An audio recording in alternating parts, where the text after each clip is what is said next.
Woden was waiting for me on the steps of the old building. Mr. Payne, let's go inside. The others are anxious to begin. The others? Despite the general misconception, this building actually predates the City Hall by 2 years, thus being the oldest municipal building still in use here at the foot of the Brooklyn Bridge. No kidding. The old man played tour guide as he led me through a dark dome. The answers I was after loomed large ahead. Mr. Payne, I would like to introduce you to my colleagues in what we call the Inner Circle. You've been watching too much X-Files. You have seen the files on Project Valhalla. We can fill the gaps, provide you with the information missing from those files. We were all involved in the early stages of the project during the Gulf War. What's the catch? We would very much like to blow this thing wide open, but our hands are tied. Her name is Nicole Horne. She was the key figure in Project Valhalla. When the funding was discontinued, she simply refused to quit. She knew exactly what she had in her hands. Nicole Horne is the president of Aesir Corporation. She has more than half the city in her pocket. This must be kept under wraps. If you try to go public with this, we will deny any knowledge. We need you to take her out. Afterwards, we can protect you, make all the charges go away. That was the cue for the killer suits to kick in the doors and swarm inside.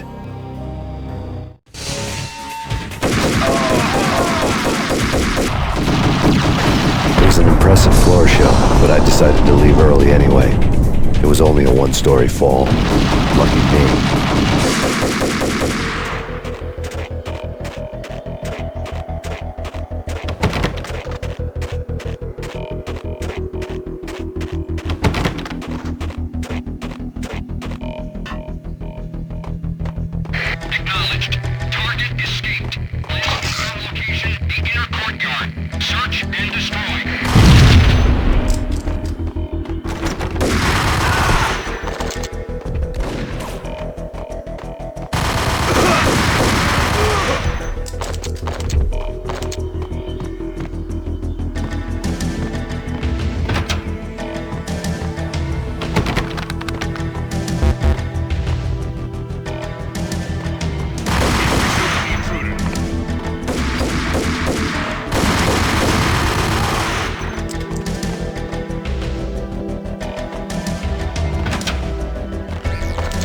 One of the monitors showed what was left of the Inner Circle.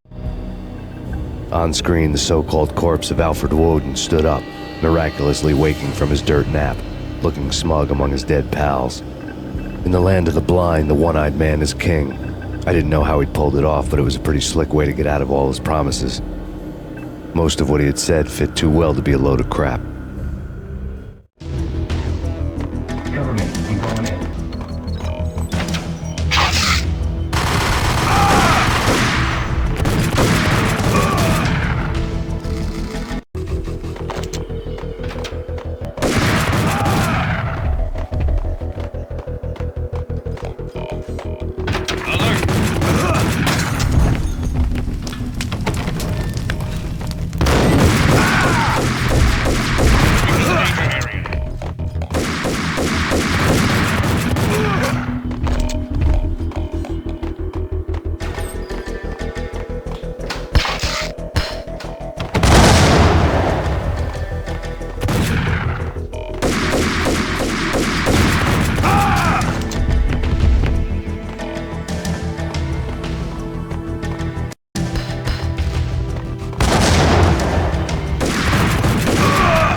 videotape lay. Nicole Horne had blackmailed the Inner Circle into silence. The tape came with a curt extortion note on a piece of expensive paper. I remembered Candy Dawn taping her clients in action on the side, selling the tapes to the highest bidder. I was sure that kinky sex was nowhere near Alfred Woden's worst sin, but I had a feeling that when this was over, any collateral would come in handy. And the desk. Nothing seems to stop Aesir Corporation's phenomenal victory march. Incredibly, the stocks are still rocketing. Worried experts already see a danger in the company's success. Some have gone as far as to say that Aesir Corporation is about to become an even bigger monopoly than Microsoft ever was.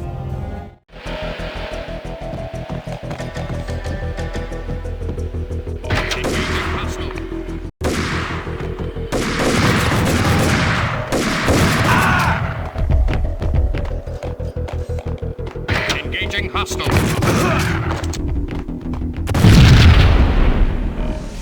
Go, go, go!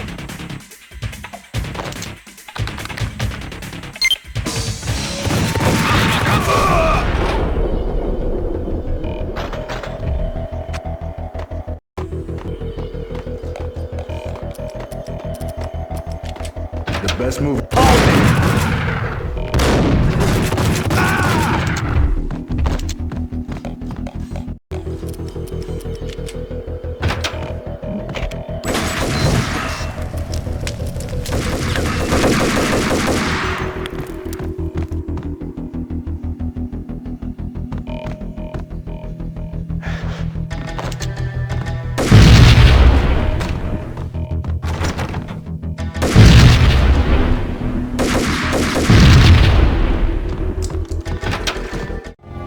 I had dreamed of revenge. Those dreams were always nightmares, of coming close and then failing. Now I was close. I had a name to guide me, Nicole Horne. I had nothing to lose.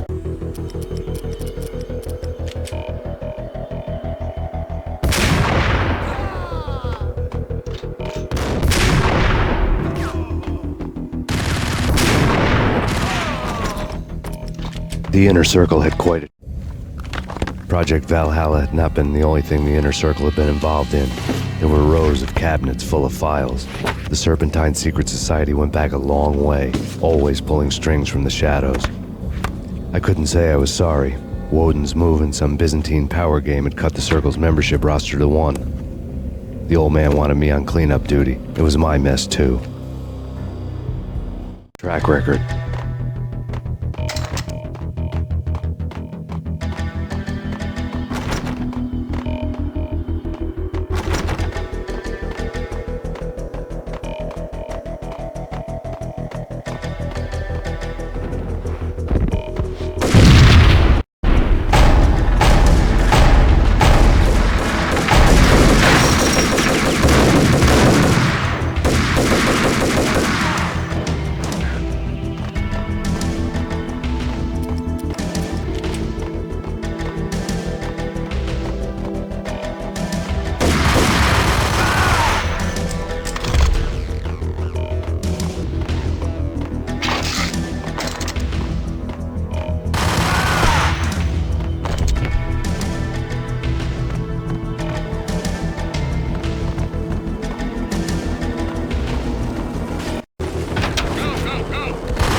CIA, FBI, you see...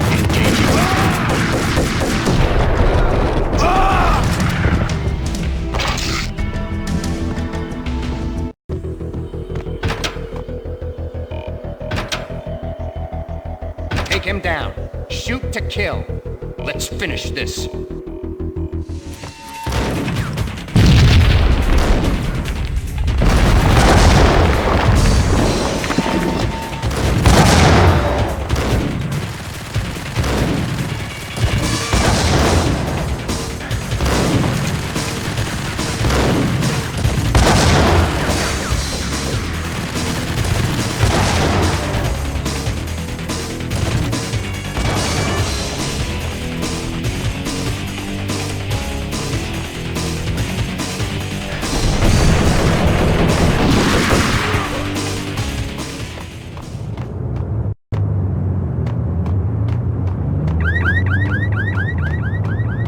Mine wasn't the most original approach to the problem. It wasn't as if it hadn't all been done before. An eye for an eye, the first principle of revenge. Old as dirt, still going strong. The cardinal rule in going after someone with an intention to kill was not to make it personal, which it almost always ended up being anyway. It did with me. I took my time, cruising around the city in the snow. There was no hurry. I knew what I had to do now. I took my time, thinking about it, building up the rage. When I was ready, I parked the stolen wheels at the front entrance of the Aesir Corporation headquarters. Got out, got in, got cracking. I had a bullet with Nicole Horne's name on it. I had 10,000 bullets with the hag's name on them. She had ultra high-tech security systems, enough mercenaries and weaponry to start World War III.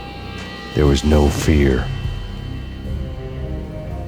New York disappeared behind a veil of snow. I had crossed the threshold.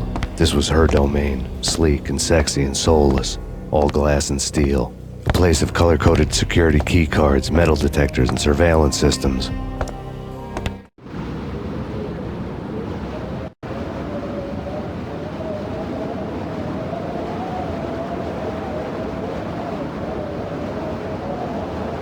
Colder than a walk-in fridge. Cold as a gun.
Mona, looking good.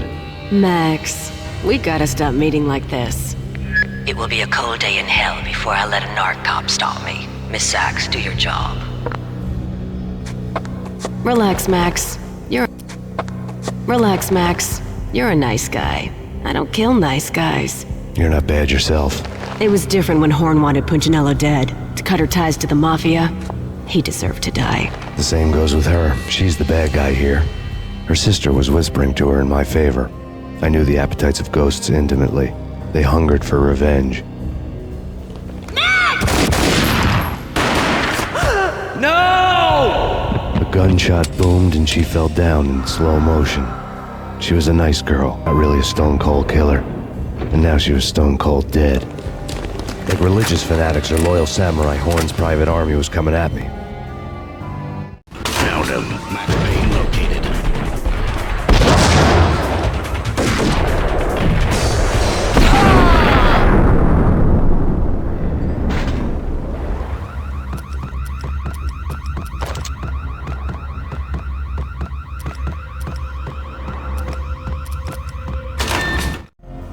When the elevator came back down, Mona was gone. When the elevator came back down, Mona was gone. There was a lot of blood, but no body. Something clicked for the final time. My mind had never been so clear, as if somewhere high above the storm clouds were already gone, cold stars blazing from the black skies.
You know what I'm talking about. In all the cool action movies. What the hell?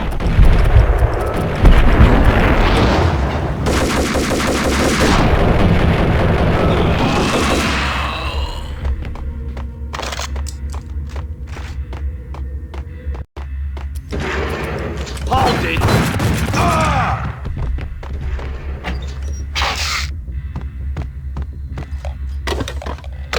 I had elevator access to the mainframe. From there, I'd be able to override the security locks and get to her office.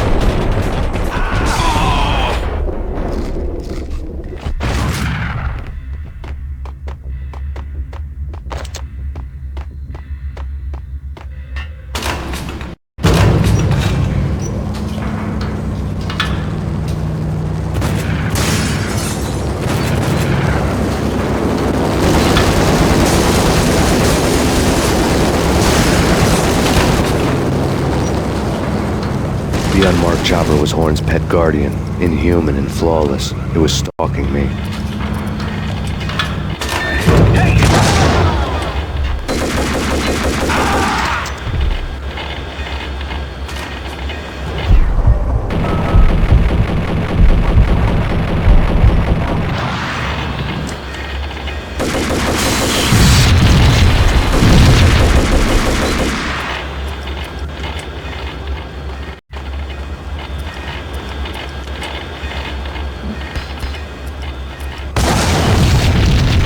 All Horne's locks were now offline. All bets were off. The elevator would take me all the way up.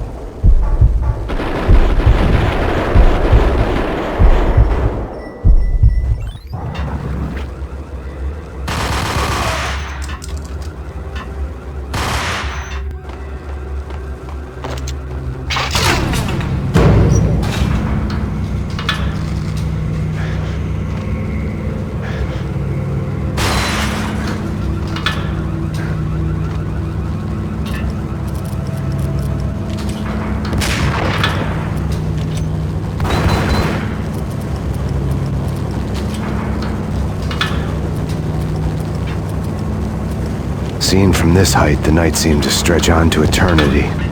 A hint of desperation had crept into the snowstorm, as if it was trying to get it all out before the end.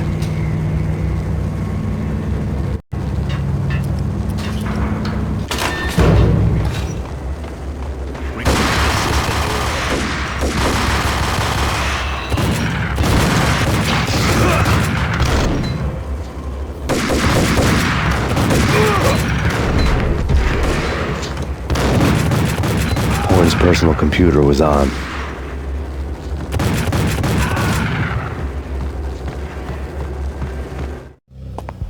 Next to the printer was a neat stack of expensive paper.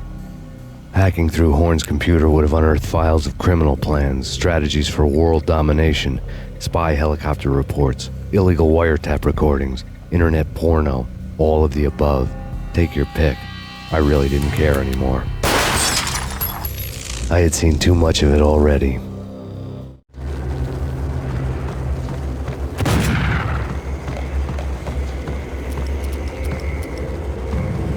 Valkyr had been meant to be a white-winged maiden that would lift you to a warrior's heaven, but it turned out to be a one-way demon ride to hell.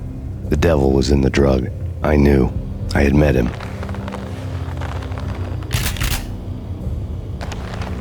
And now I was gonna kill her.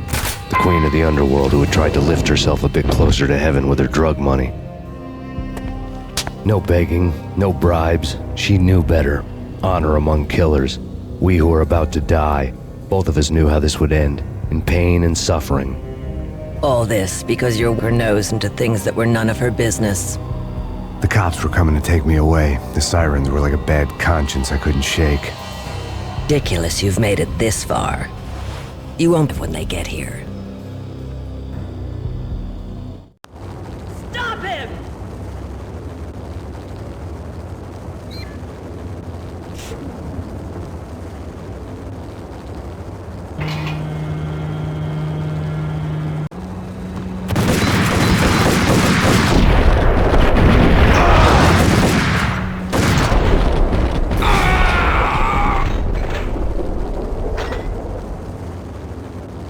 The elevator lobby. Get us back up now.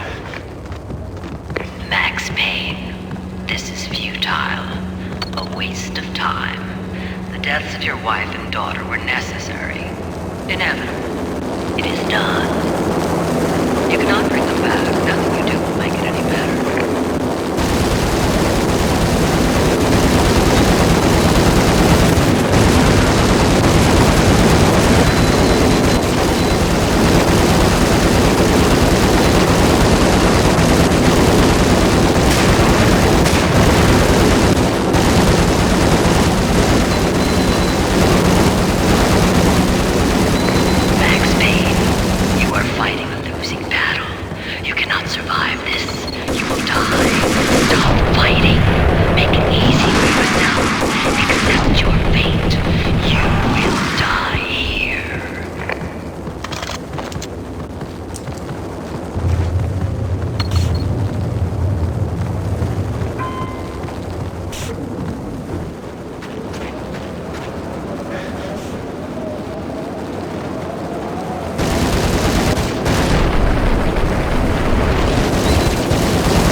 RTOB is unstoppable.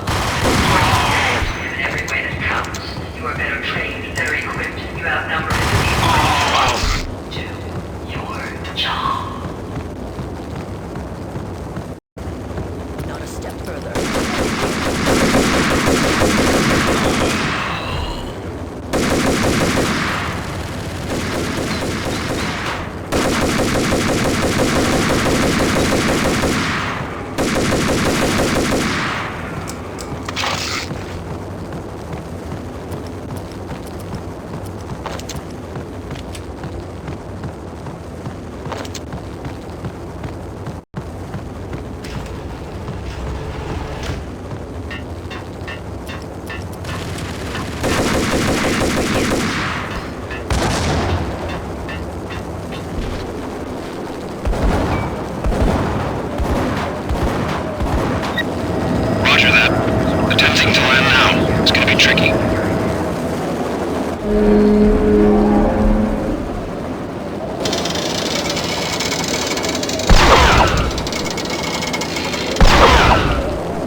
They were all dead.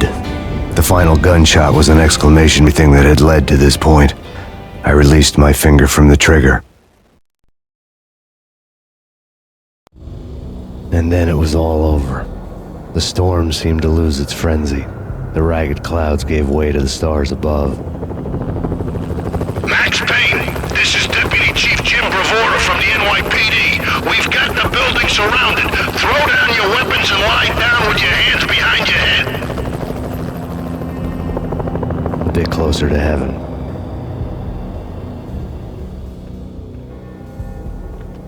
The cops' voices were distant and muted. Freeze! PD! Hold it right there! My ghosts released me from their haunting. Down below, New York City glittered like diamonds on black velvet. You gave us one hell of a ride. Take him down to Central Booking. You heard the man. Woden was there in the crowd, standing by the sidelines. It wouldn't be over till the man with the patch would say so. He'd say the right words. I knew he would. He'd better. Woden grinned smugly. It was the grin of a winner. That made two of us.